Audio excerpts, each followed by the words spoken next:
இந்த வெளிப்பட விசேஷம் 20வது அதிகாரம் 15வது வசனத்தை நாம் வாசிக்க கேட்போம். ஜீவ புஸ்தகத்திலே எழுதப்பட்டவனாக காணப்படாதவன் எவனோ அவன் அக்கினி கடலிலே தள்ளப்பட்டான். அப்படியாக இந்த நல்ல நாளை கர்த்தர் கொடுத்திருக்கிறார். இந்த நாளை விட்டுவிடாதே. கால சமயமாய் இருக்கிறது. இதை பார்த்து கொண்டிருக்கிற, இந்த செய்தியை கேட்டு கொண்டிருக்கிற இருக்கும், என்னைக்கு நாம் மரித்தால் எங்கே போகும்? நம்முடைய ஆன்மா விலையேறப்பட்டது. அந்த ஆன்மாக்கு மரணமே கிடையாது.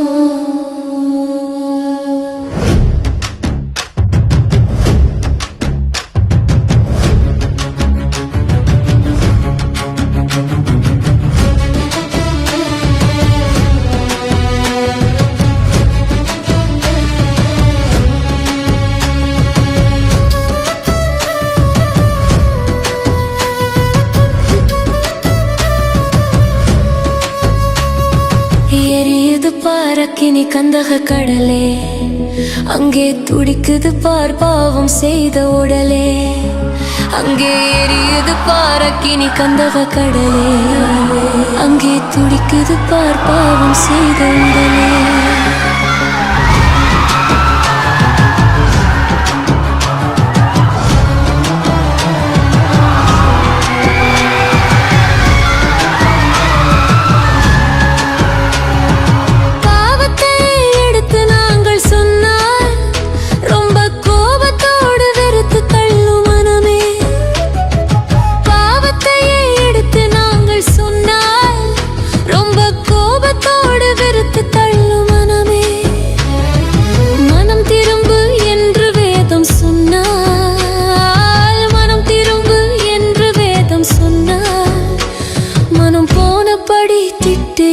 ஜனமே, மனம் போனபடி திட்டுகின்ற ஜனமே, அங்கே எரியுது பார் அக்கினி கந்தக கடலே, அங்கே துடிக்குது பார் பாவம் செய்த உடலே.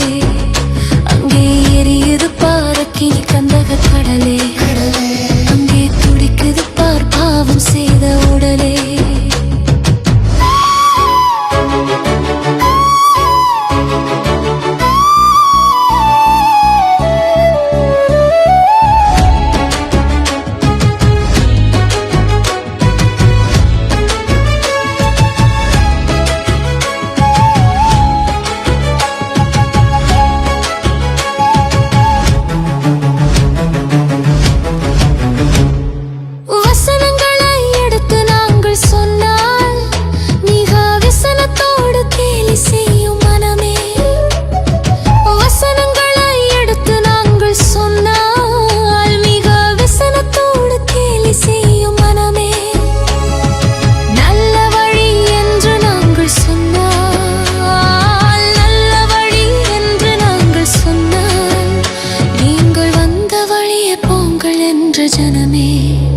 நீங்கள் வந்த வழியே போங்கள் என்ற ஜனமே, அங்கே எரியுது பார் அக்கினி கந்தக கடலே, அங்கே துடிக்குது பார் பாவம் செய்த உடலே. அங்கே எரியுது பார் அக்கினி கந்தக கடலே, அங்கே துடிக்குது பார் பாவம் செய்த உடலே.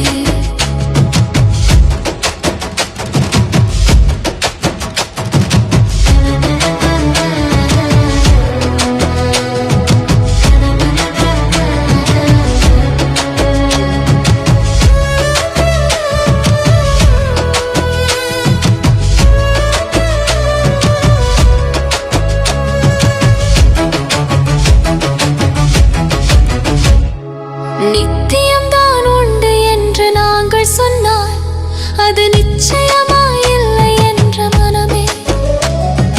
நித்தியம்தான் உண்டு என்று நாங்கள் சொன்னால் அது நிச்சயமாயில்லை என்ற மனமே. சத்தியம்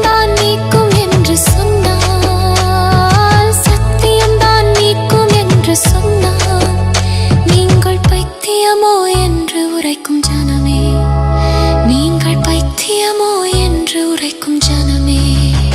அங்கே எரியுது பாரக்கினி கந்தக கடலே, அங்கே துடிக்குது பார் பாவம் செய்த உடலே. அங்கே எரியுது பாரக்கினி கந்தக கடலே, கடலே, அங்கே துடிக்குது பார் பாவம் செய்த உடலே.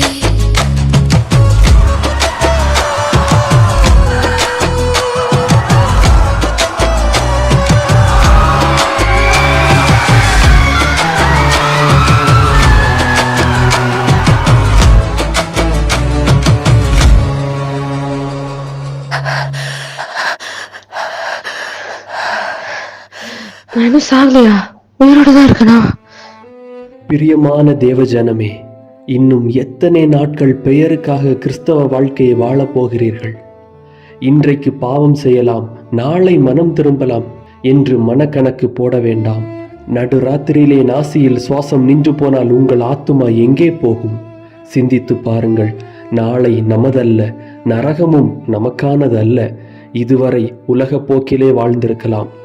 பொய் பேசுவது, புறம் கூறுவது, சபைக்கு தாமதமாக வருவது, ஊழியக்காரர்களை தவறாக பேசுவது, செல்போனில் அடிமைத்தனம், கண்களின் இச்சை போன்ற பல மறைமுகமான பாவத்திலே சந்தோஷம் கண்டிருக்கலாம். ஆனால் இது எல்லாம் நாம் இப்பொழுது பார்த்த காட்சிகள் போல பிசாசின் எரி நரகத்திற்கு தான் கொண்டு செல்லும். பாவத்தின் சம்பளம் மரணம் மட்டுமே. இந்த பிசாசின் அசுத்தமான வாழ்க்கையை தெரிந்தெடுக்கப் போகிறீர்களா? அல்லது இப்படி பாவம் செய்தும் தகுதியே இல்லாத நமக்காய் அத்தனை பாடுகள் பட்டு வெறும் அற்பமான நமக்காக இரத்தம் சொட்ட சொட்ட சிலுவையில் அறையப்பட்டாரே, அவருக்காக வாழ்க்கையை அர்ப்பணித்து அழகான வெண்மையும் பரிசுத்தமும் ஆன நம் அப்பாவுடன் பரலோகத்தில் சந்தோஷமாய் ஆடி பாடி கொண்டாட போகிறோமா? அங்கே துக்கம் இல்லை, அழுகையும் இல்லை, நித்தியமாய் மகிழ்ச்சியும் துதியும் மட்டுமே. இயேசுவுடன் சேர்ந்து அந்த பரலோகத்தில் சேர இன்றே மனம் திரும்புங்கள். பாவத்தில் இருந்து வெளியே வாருங்கள். எத்தனை பாவம் செய்திருந்தாலும் நம் தகப்பன் இப்பொழுதும் நமக்காய் கரங்களை விரித்து கொண்டு காத்திருக்கிறார். என் மகன், என் மகள் என்னிடமே வந்து விடுவான், என்னிடமே வந்து விடுவாள் என்று என் அன்பை புரிந்து கொண்டு என்னை அரவணைப்பாள் என்று காத்திருக்கிறார். இப்பொழுதே ஓடி அணைத்துக் கொள்ளுங்கள். பரலோக ராஜ்யத்தை சுதந்தரித்துக் கொள்ளுங்கள். ஆமேன்.